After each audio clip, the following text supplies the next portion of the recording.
Hari Om, Bhagavad Gita, Chapter 6, Verse 26. Dhyana Yoga, Meditation. In the last verse, Bhagwan Krishna said, slowly, the intellect should gain firm control over the mind.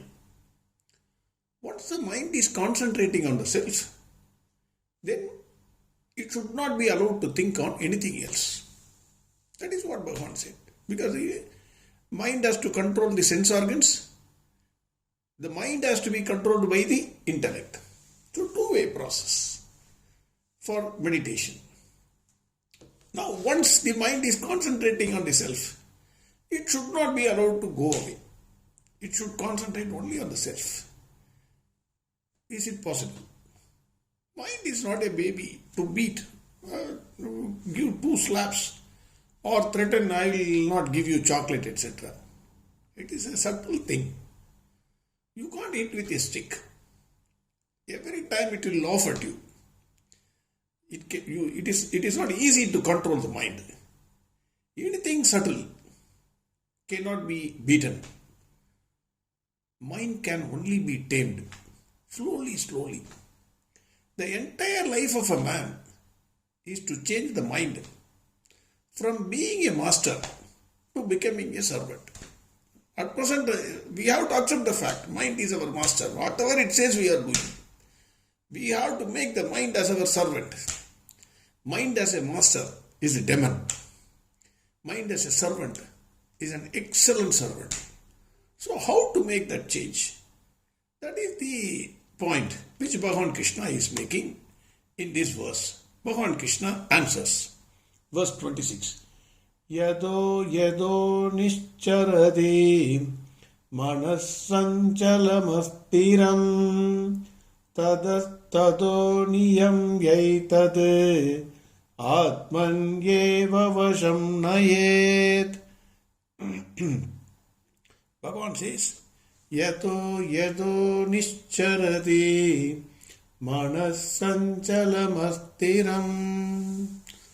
What is the nature of the mind?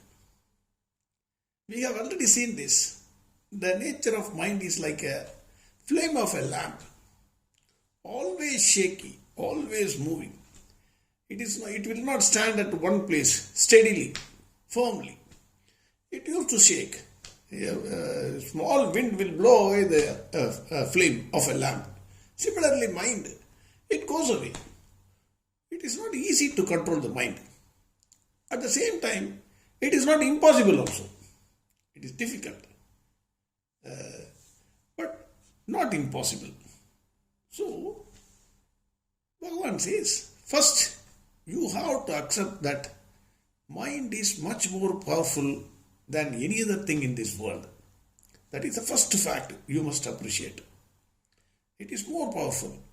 Even though it is your friend and your enemy, it is more powerful. Without the mind, you can't do anything. Second, you have to accept the second fact that the nature of the mind is sanchalam and asthiram. Always moving, always jumping from one thought to another. Asthiram, not sthira, or not steady.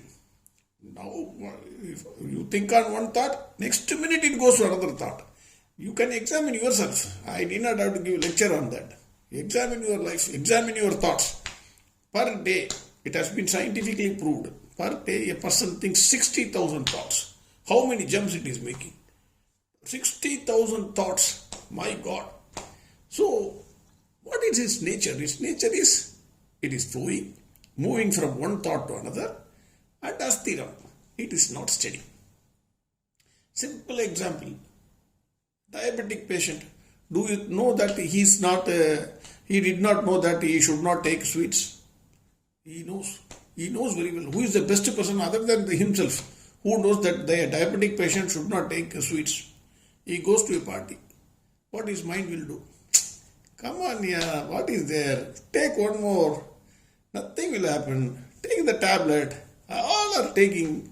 You have only one life. What is this life without enjoying sweets? Take it. Mind will tempt him. It will not allow him to be steady, firm in his decision not to take sweets.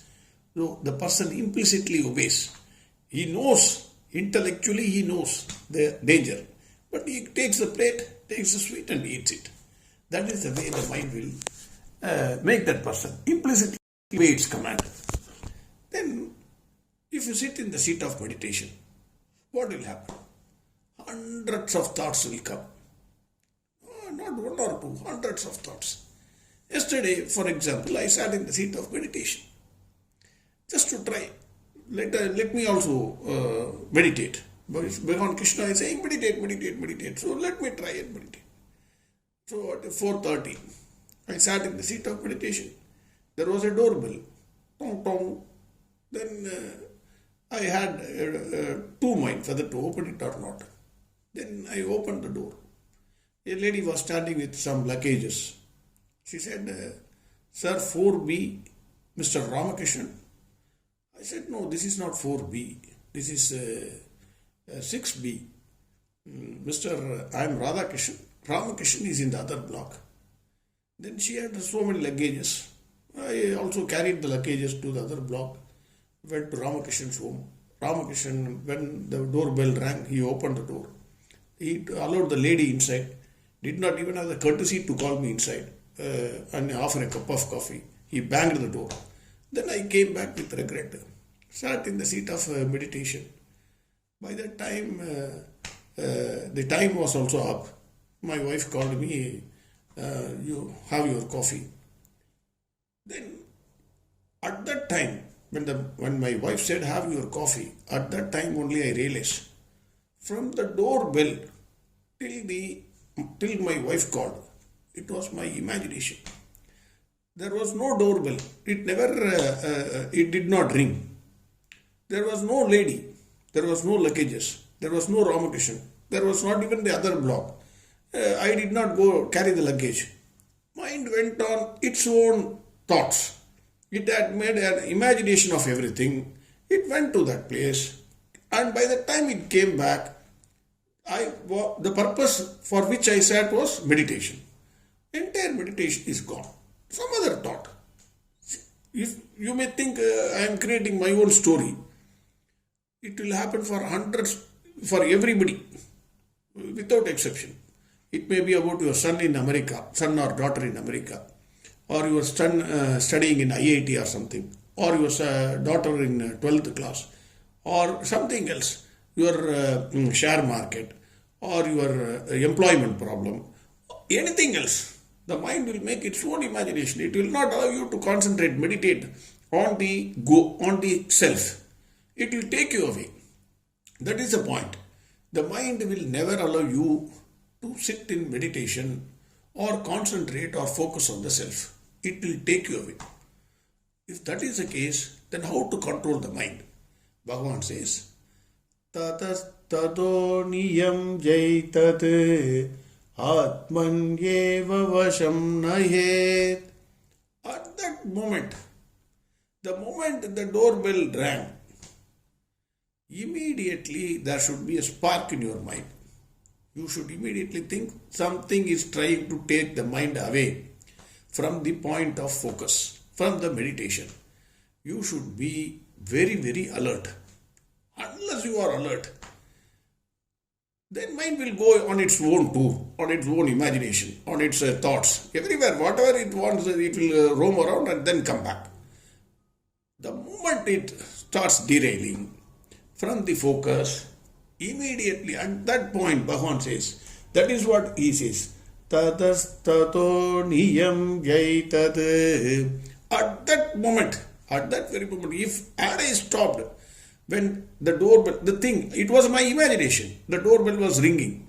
At that time, if I remembered, no, there is no doorbell, don't think about anything else, concentrate on Lord Krishna. Finish, matter would have ended. But it went on your tour. It went on its tour. And by the time it came back, meditation time was over. So Bhagwan says, be alert. Watch your thoughts. Become a police. And when the mind tries to escape, control and bring back to the focus of the self. Or Bhagwan Krishna. Whatever it is your point of focus. Whatever it is, you focus on the self. Or Bhagwan Krishna or Rama or any god of your choice. Your Ishtadevata. But When it derails, that moment you should stop. Otherwise you cannot. Then it will go on a tour. Mind will go on a tour of its own. By the time it comes back, your time is up. Swami Dayananda Saraswati quotes Adi Shankara here. Adi Shankara says, do not try to pull back the mind, but examine the very thought itself. You will find that thought is a mithya. And then you will get back to Satya. Finally, once you examine the thought, then you will understand it is a mithya. Whatever I dreamt, carrying the luggage, taking to Ramakrishn's house in the other block, etc. It's all mithya. It is not Satya. Then you will come back to your Satya, real consciousness. In this way, no force is applied on the mind. Because if you forcefully do something, if you forcefully ask somebody to do something, then it will not work out. You have to tame it. You have to bring it back on by cajoling it, by making it understand. So, the practice of meditation, that is dhyana yoga, the very thought is examined and the mind is brought back to the object of meditation, that is self. This is what Swami Dayananda Saraswati says. Swami Chinmayananda also says the same thing, but in a different way. He says this is abhyasa yoga, that is this practice of yoga by which you become a witness to the pranks of the mind. The mind, he says, Swami Chinmayananda says, the mind without your support cannot run into the field of objects. You are only giving the support to your mind to get into the field of objects. Roam around. When you do this abhyasa yoga, very soon the mind will get tamed and will be available for meditation. This is what Swami Chinmayananda says. Now coming back to the point, if we seriously and sincerely examine or analyze the reason for our failures, whatever is the field, you take all the reasons for the failures or in any field, the real reason is we are unable to concentrate on the work which we are doing. You take, I want to hear Bhagavad Gita, the ears will be open, Bhagavad Gita we will be hearing. Thought will be somewhere. I will be reading Bhagavad Gita book. Yeah, reading Bhagavad Gita book, but it will not get inside my mind. Thought will be somewhere. Anyway, whatever work we are doing at present, we will not remain in the present. Mind will not allow us to be in the present. It will be either in the past experience or anxiously looking at the future. Never in the present. The moment you bring back the mind to the present, concentrate on the work or the goal or the self, whatever it is, 100% success is assured. Otherwise, the job is bad. Whatever is the job, whether it is meditation or your worldly job, whatever it is, we will be 100% failure. So Bhagwan says, the moment, whenever the mind goes away, first understand the nature of the mind. It is sanchalam and astiram. It is unsteady. It is always moving, jumping from one thought to another. Understand the nature of the mind. After understanding the nature of the mind, when you are focusing on something, whatever it is, here Bhagwan says self, I am saying whatever it is, whatever is your goal, never allow your mind to go away from the work which is on your hand. It will try to go away. The moment it goes away, you have to be alert and then put back the mind on the track. The moment you put back the mind on the track, then the mind will get tamed and will concentrate on the work. 100% success is assured. Self you can realize. This is what Bhagwan says. Again, verse 26. Yato nischaradi manas sanchalamasstiram tadastado niyam jaitad atmanyeva vasham nayet. Next verse we will see tomorrow. Harihom Sarvam Krishnarpnamastu.